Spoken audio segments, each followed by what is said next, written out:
Now to Baroness Patience Wheatcroft, a crossbench peer, former editor-in-chief of the Wall Street Journal Europe and also the Sunday Telegraph. Baroness Wheatcroft, good morning. Good morning, Amal. Can I ask you the same question I asked Greg Dyke about your view of the original action? And I'm going to use the same word. Was Gary Lineker's tweet in which he referred to 1930s Germany acceptable? It depends on the circumstances. I actually agree with everything Gary Lineker said. I find the rhetoric coming out of government about asylum seekers deeply, deeply depressing and unappealing. And I can completely understand why Gary Lineker said what he did. But was it acceptable given his pay from the BBC, his prominence, and the importance that the BBC attaches to impartiality? Well, it would be acceptable if it applied to BBC guidelines. The problem is that the BBC has guidelines, but it doesn't apply them fairly.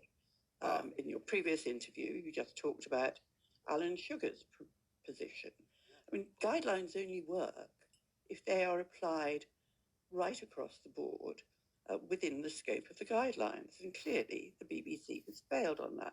And I rather thought the game was given away yesterday on the PM programme, where John Whittingdale, the former Culture Secretary, was interviewed. And he absolutely thought that the BBC was right to suspend Gary Lineker in this situation.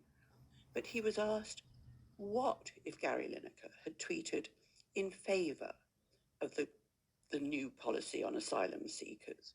And his first reaction was, that would be a matter for Labour.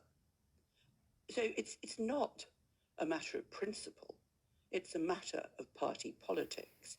He then came back and said, of course, he hoped he would object to that too.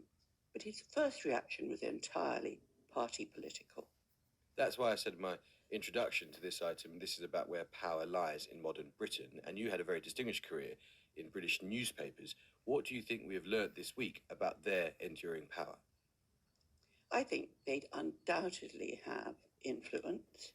And I think that it's unfortunate how some parts of the British media have become so rabidly right-wing and party political.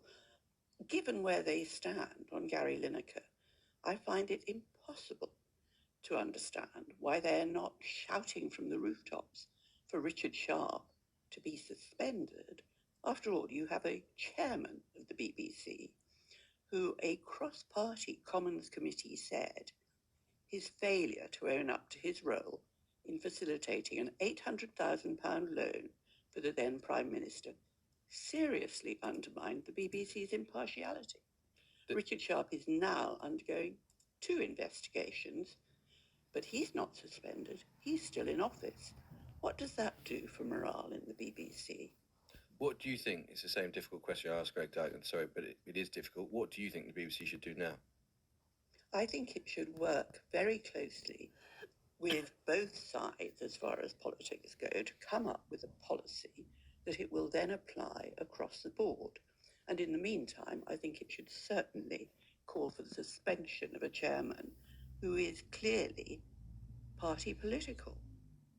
Well, there are ongoing investigations into Richard Sharp, aren't there? And he's not suspended while they go on, whereas Gary Lineker is being suspended effectively while work goes on to decide quite what guidelines should cover his tweets. That doesn't seem fair, does it? Baroness Patience Wheatcroft, crossbench peer, thank you very much indeed for joining us. And before that, Greg Dyke.